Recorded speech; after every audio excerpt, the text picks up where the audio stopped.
This story is titled Kicked Out as a Teen for False Rumors Spread by My Stepsister. Years later, they see my success and demand money.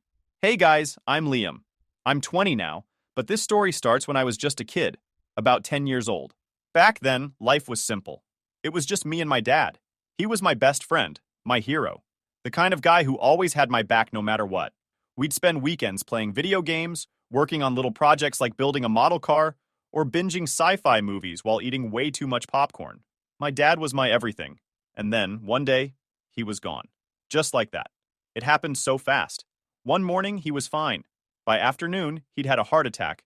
And by evening, I was sitting in a hospital waiting room trying to understand how my world had just fallen apart. No warnings, no goodbyes, just gone. Losing him didn't just hurt. It completely wrecked me. He wasn't just my dad. He was the only person who really understood me. I kept thinking, at least I still have my mom, right? We'll get through this together. Within a few months of my dad passing, my mom was suddenly moving on. Her words, not mine. She started seeing this guy named Steve. He wasn't just bad news. He was the whole bad news network. Steve was loud, obnoxious, and always had to be the center of attention. And as if that wasn't enough, he came with a daughter, Sophie. Sophie was a year older than me, and let me tell you, she was a nightmare from day one.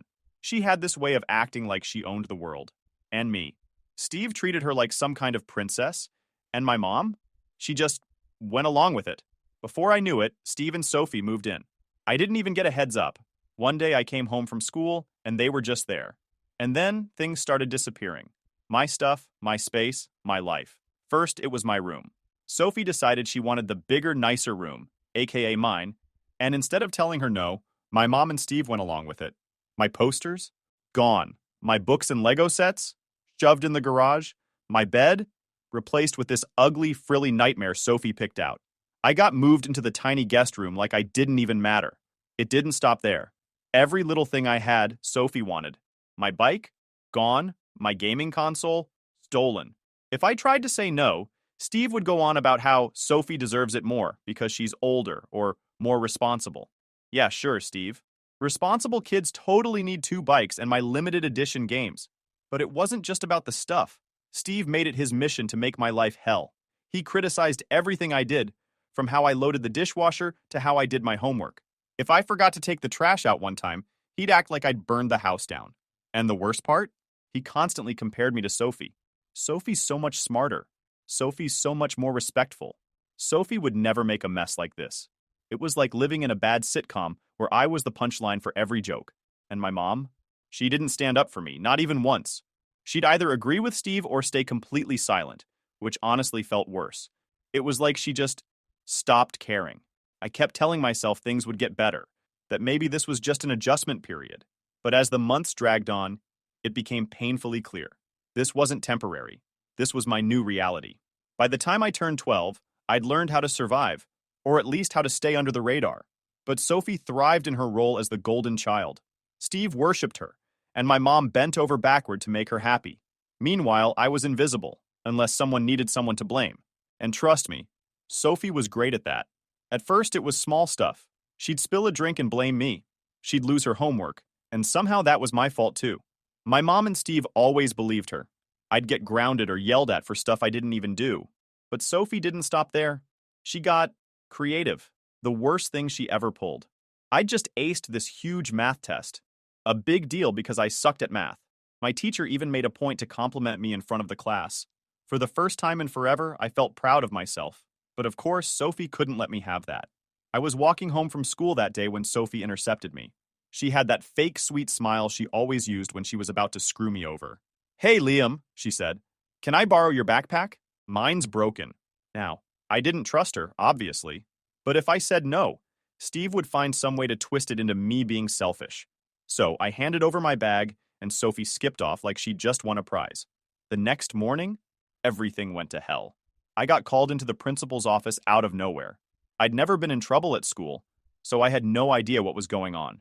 When I walked in, there was Sophie, crying her crocodile tears.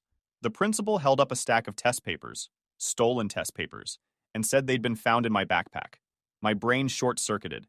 I tried to explain that I had no idea how they got there, but Sophie jumped in with this award-winning performance. I saw him sneaking them out of the teacher's desk, she cried. I told him it was wrong, but he wouldn't listen. It was all a lie, but nobody believed me. The principal just shook his head, and before I knew it, I was being expelled. Not suspended, expelled. My mom had to come pick me up, and the entire way home, Steve was losing his mind in the car. You're a disgrace, he shouted. How could you embarrass this family like that? I kept trying to defend myself, but Steve wasn't having it. My mom didn't say a word. When we got home, Steve told me to pack my things. You're not staying here, he said. I thought my mom would stop him. I thought she'd stand up for me, or at least ask for more time to figure things out. But she didn't. She just let it happen. That night, I left with nothing but a garbage bag full of clothes and a whole lot of resentment. My mom didn't say goodbye. She didn't try to stop Steve. She didn't even look at me as I walked out the door. But Steve didn't just kick me out over the test papers or even the usual lazy, disrespectful spiel. Oh no, he decided to dig up every single thing he could pin on me, no matter how ridiculous or unrelated. It was like he'd been holding onto a grudge list for years, just waiting for the right moment to unload it all at once. First, Steve accused me of ruining Sophie's birthday last year. What did I do? Did I set the cake on fire? Did I pop all her balloons? Nope. I showed up late because I had to work a shift at my part-time job. I even texted her to let her know I'd be late, but somehow that made me selfish and unsupportive. Never mind that I handed her a gift card worth half my paycheck because I couldn't afford anything fancy. According to Steve, I didn't make her feel special. So clearly, I was the worst brother in the world. Then he brought up the infamous Wi-Fi incident. A few months ago, Sophie and I had a small fight over the router because she wanted to stream some makeup tutorial while I needed to upload a school project. Apparently, me asking her to wait 10 minutes was proof that I didn't respect her passions. Steve even threw in, "You could have failed that project and it wouldn't have mattered as much as Sophie's dreams." Yeah, okay, Steve, because contouring tutorials are definitely more important than my grades. But the real was when he blamed me for the time our cat Mittens ran away. I didn't even know he was serious at first. I thought he was joking, but nope, dead serious.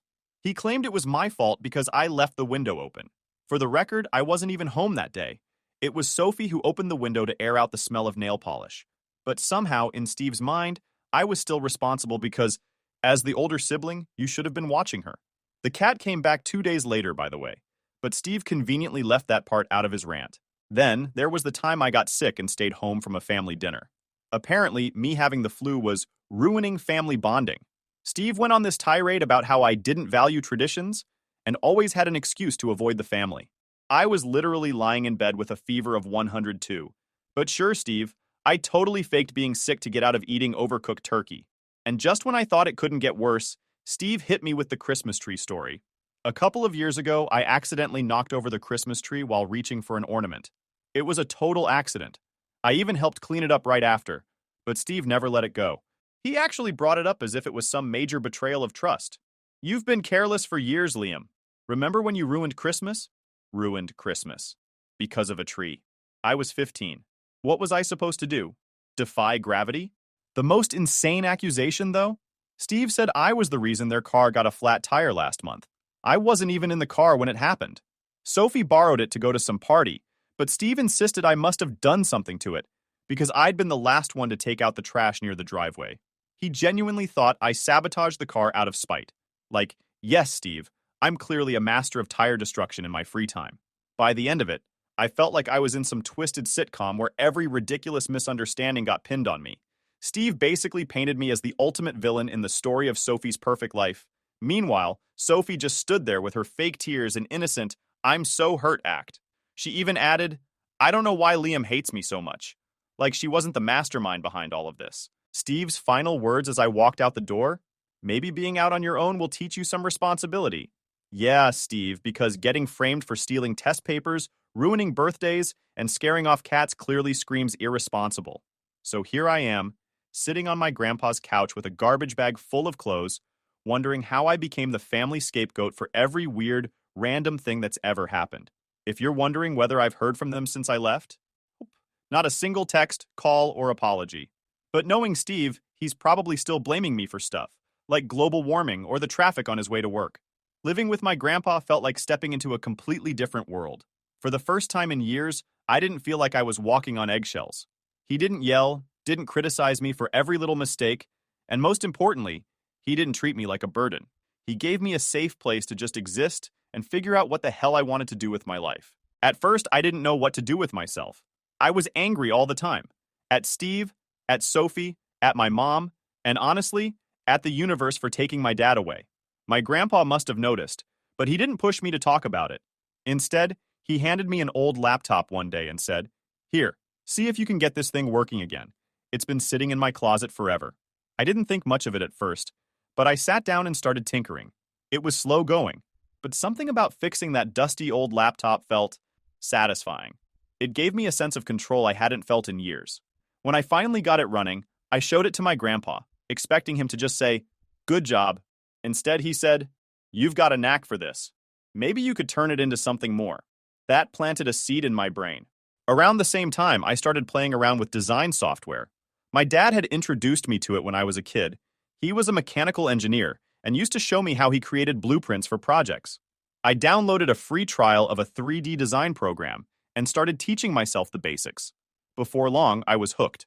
By the time I hit high school, I had a solid routine. I'd go to school during the day, come home, and spend my evenings teaching myself how to code and design. I wasn't some prodigy or anything, but I liked the challenge. Plus, it felt good to build something for myself, something no one could take away. Meanwhile, my mom, Steve, and Sophie stayed in the background of my life like a bad memory I couldn't quite shake. My mom texted me a couple of times in the first few months after I moved in with my grandpa, but it was always surface level stuff like, "Hope you're doing okay," or "Let me know if you need anything." She never apologized or even acknowledged what had happened. Steve? Radio silence, which was fine by me. Sophie, though, couldn't resist stirring the pot. She'd send me these smug texts every so often, bragging about her perfect life. "Dad just got me a new car." Or, "Mom and I are in Hawaii. You should come visit." Oh, wait, never mind. It pissed me off, sure, but I refused to give her the satisfaction of responding. Instead, I threw myself into my work.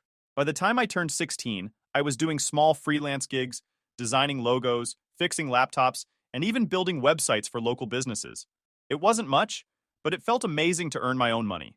My grandpa was my biggest cheerleader, always telling his friends about what I was working on and drumming up business for me. One day, he handed me a stack of bills, cash from the neighbors he'd convinced to hire me to update their computer systems. "You've got a talent, kid," he said. "Don't let anyone tell you otherwise." Hearing that meant everything.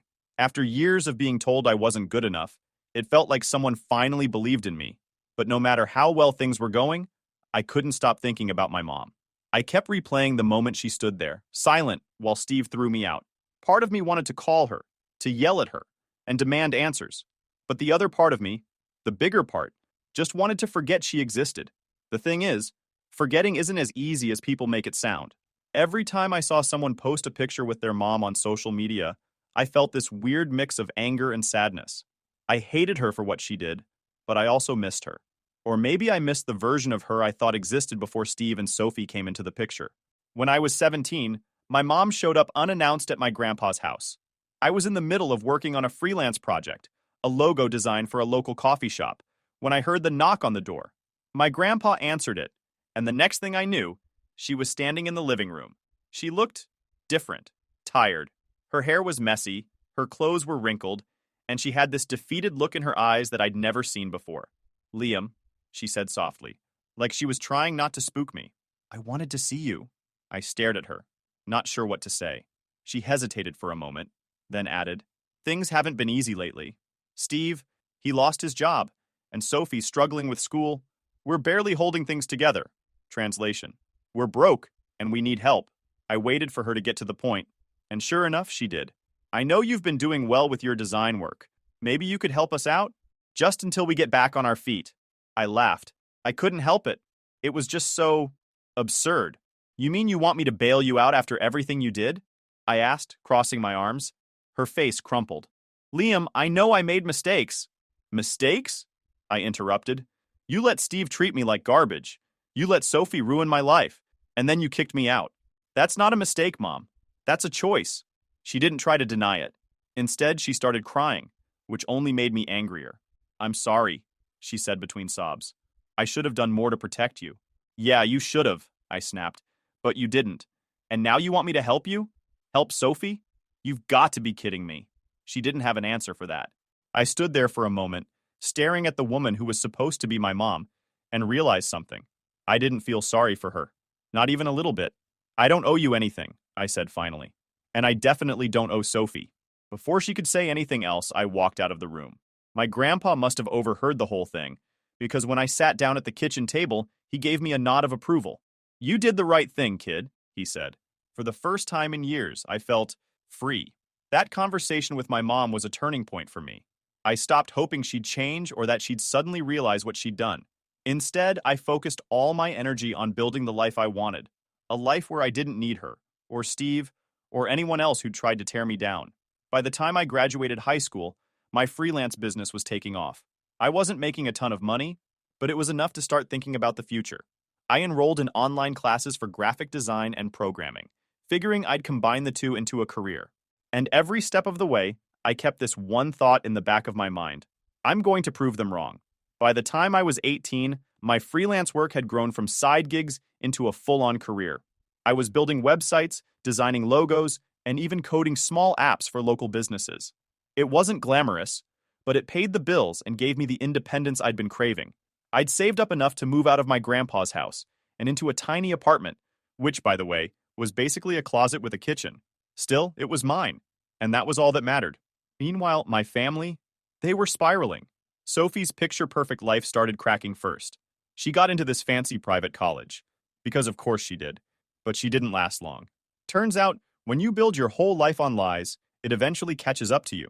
Sophie had lied on her application, faked recommendation letters, and somehow managed to plagiarize her way through most of high school. When the college found out, they kicked her out without a second thought. Steve wasn't doing much better. His business ventures had always been sketchy, but now they were falling apart completely. He owed money to everyone, creditors, former clients, the government. I didn't know the details, but rumors were swirling that he'd been caught embezzling funds from one of his projects. And my mom? She was stuck in the middle of the mess, clinging to the sinking ship that was her marriage. I wasn't paying close attention to any of this. I'd unfollowed Sophie on social media ages ago, and my mom's occasional texts were easy to ignore. But one day my grandpa called me. "Did you hear about your mom?" he asked. "No," I said cautiously. "She lost the house. Bank took it." I didn't say anything. I wanted to feel something. Anger, sadness, satisfaction. But I felt nothing. "They're staying with friends for now," he added.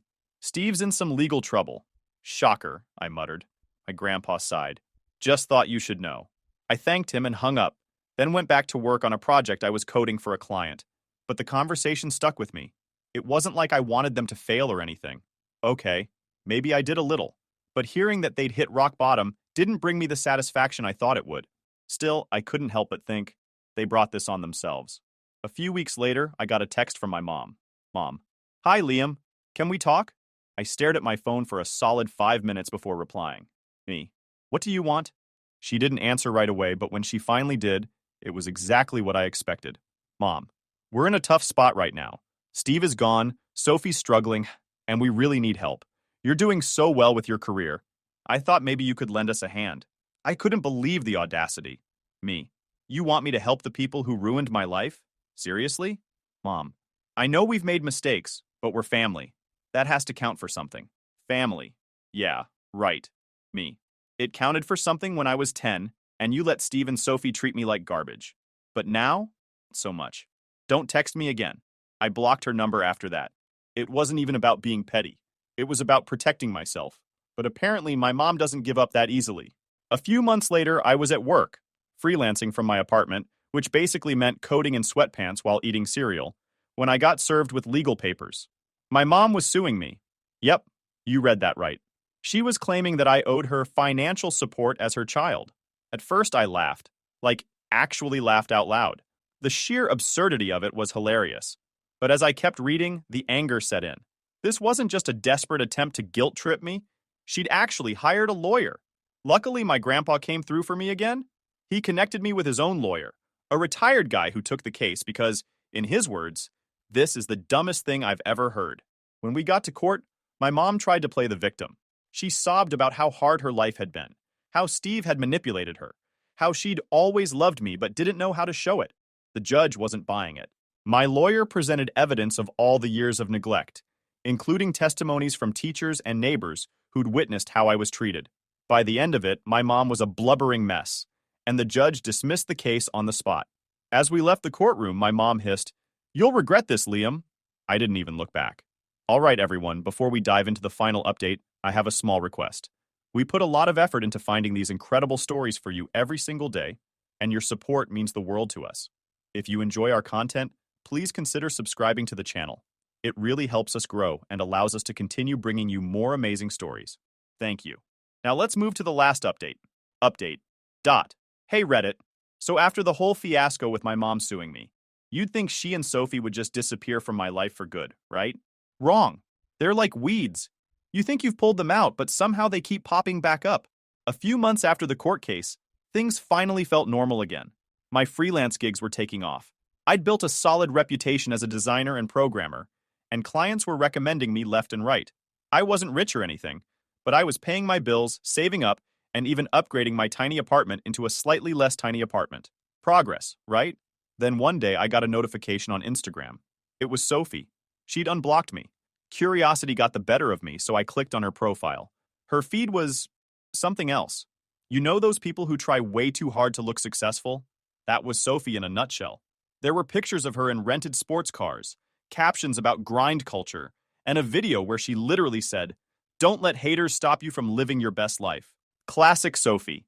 But as I scrolled further, I noticed something weird. She'd posted pictures of artwork, really bad artwork, that she claimed was hers. What caught my attention was the captions.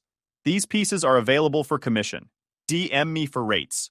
At first I thought, whatever, let her embarrass herself. But then I looked closer and realized something horrifying.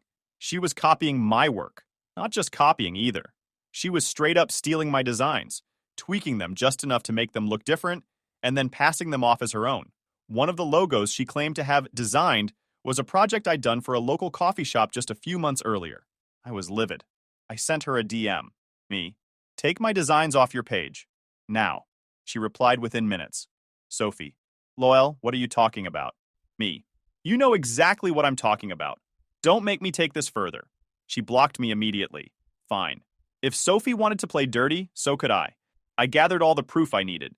Timestamps, client testimonials, emails, and drafts showing the original work was mine. Then I contacted Instagram's copyright team and filed a takedown request. Within a week, Sophie's account was flagged and all the stolen designs were removed. She was furious.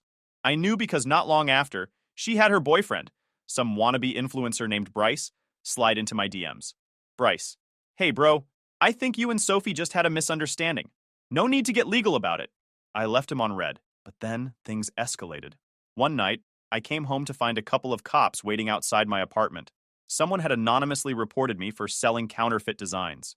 The evidence they had? Poorly photoshopped versions of my own work, claiming it belonged to other artists. Thankfully, I'm not an idiot. I'd kept detailed records of every project I'd ever done, including timestamps and client contracts. It didn't take long to clear my name. Still, I wasn't about to let this slide. I hired a private investigator to dig into the fake report, and surprise, surprise, it was Bryce who filed it. He and Sophie had teamed up, thinking they could scare me into backing down. I pressed charges for defamation and filing a false report. Bryce panicked and threw Sophie under the bus, claiming it was all her idea. The texts between them told a different story, though. Long story short, they both got slapped with fines, and Sophie's reputation in our small community took a major hit. I thought that would be the end of it. But then, a few months later, my studio got broken into. I'd finally saved up enough to rent a small office space to work out of. It wasn't anything fancy, but it was my sanctuary, a place where I could focus on coding, designing, and growing my business. So when I walked in one morning and saw the place trashed, I was devastated. Several of my original designs, including works in progress, were gone. At first, I thought it was a random burglary, but then I checked the security footage. It was Sophie. She'd actually broken into my studio, wearing a hoodie and sunglasses like she was some kind of low-budget criminal mastermind. I filed a police report immediately. The cops showed up at her door, and she tried to play dumb, but the evidence was overwhelming. Not only was she caught on camera, but she'd also posted pictures of the stolen designs on her Instagram, claiming they were part of her new collection. The stolen pieces were returned, but most of them were damaged beyond repair. At this point, I was done. Done with Sophie, done with my mom, done with the whole mess. I tightened security at my studio, installed an alarm system, and started focusing solely on my work. Sophie and my mom have gone radio silent since the break-in. Steve is still in prison, and Bryce dumped Sophie after their legal drama. As for me, I'm thriving. My freelance business has turned into a full-time career, and I've recently started working with bigger clients, companies I used to dream of designing for. I've even started developing my own software projects, combining my love of design and coding into something I'm really proud of. The best part? I did it all on my own. To anyone out there dealing with toxic family members, let me just say this. You don't owe them anything. Blood doesn't give them the right to ruin your life. Build your own path and don't look back.